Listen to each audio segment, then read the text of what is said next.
निशुम्भ शुम्भ गर्जनी प्रचण्ड मुण्ड खण्डिनी वने रणे प्रकाशिनी भजामि विन्ध्यवासिनी। त्रिशूलमुण्डधारिणी धराविघातहारिणी गृहे गृहे निवासिनी भजामि विन्ध्यवासिनी।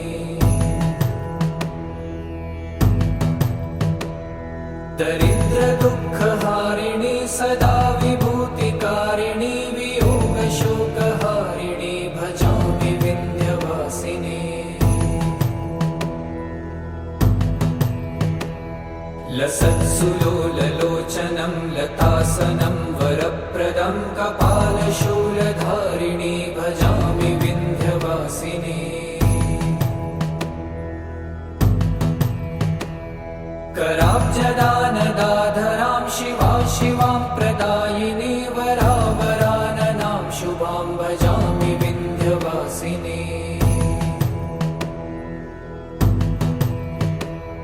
कपीन्द्रजामिनी प्रदां त्रिधा स्वरूपधारिणी जले थले निवासिनी भजामि विन्ध्यवासिनी।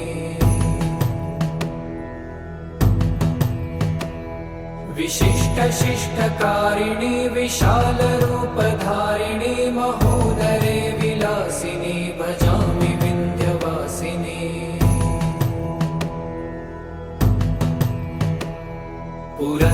पुरन्दरादिसेवितां पुरादिवंशखण्डितं